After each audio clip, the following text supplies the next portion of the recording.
Hello and welcome to Your Money 2.0. I'm Justin Lally, a reverse mortgage specialist at Cambridge Credit Counseling Corporation. Over the next 20 years, more than 70 million baby boomers will retire.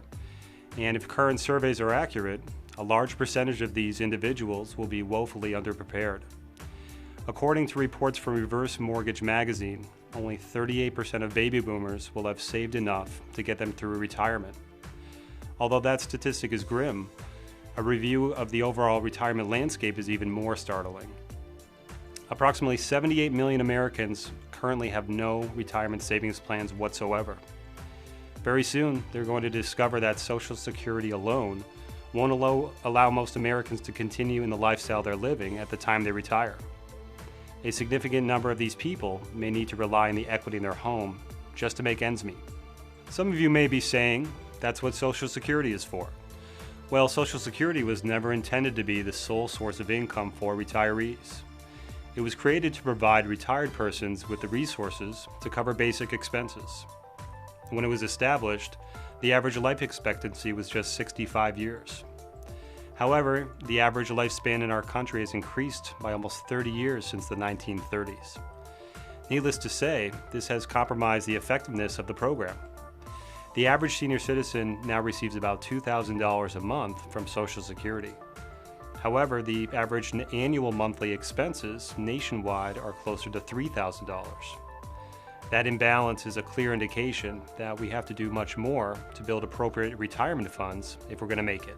For those of you who are already retired or will be soon, there are financial tools available to help you if your retirement savings are lacking. A reverse mortgage enables homeowners who are 62 years or older to convert a portion of the equity in their homes to subsidize their retirement without having to sell the home, transfer title, or take on a new monthly mortgage payment. Just like the name suggests, a reverse mortgage is a regular mortgage in reverse. Instead of the homeowner making payments to the lender, they receive money from the lender. Reverse mortgage loan advances are not taxable and generally don't affect your Social Security or Medicare benefits. There are three types of reverse mortgages that homeowners can choose from, each with its own advantages and disadvantages to consider carefully. A single-purpose reverse mortgage is generally the least expensive option, but it's also the most restrictive. These mortgages are offered by state and local government agencies and nonprofit organizations. As their name indicates, this type of reverse mortgage can only be used for one purpose, which is stipulated by the lender. Homeowners can also apply for a home equity conversion mortgage, which you may have heard referred to as a HECM mortgage. These loans are backed by the U.S. Department of Housing and Urban Development, or HUD. Finally, proprietary reverse mortgages are private loans backed by the companies that develop them. The proceeds from both HECM and proprietary reverse mortgages can be put to a multitude of uses, including supplemental retirement income, home repairs, meeting healthcare needs, preventing foreclosure, and so on.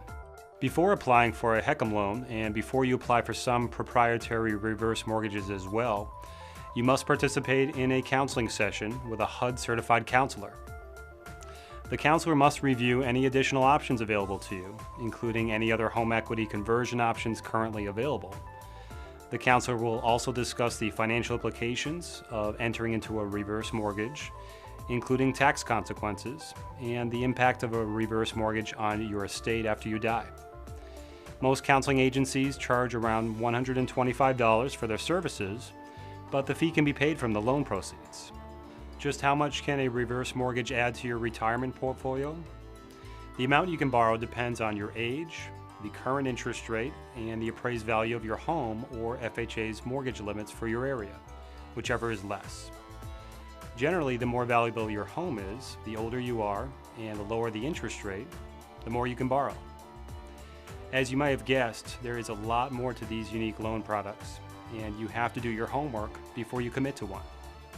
To learn more about reverse mortgages, please visit www.aarp.org/REVMORT, a website established by AARP's Reverse Mortgage Education Project, or contact your local HUD-certified housing counseling agency.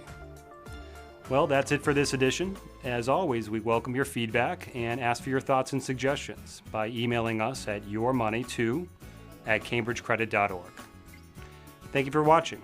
Until next time, I'm Justin Lally for Cambridge Credit Counseling.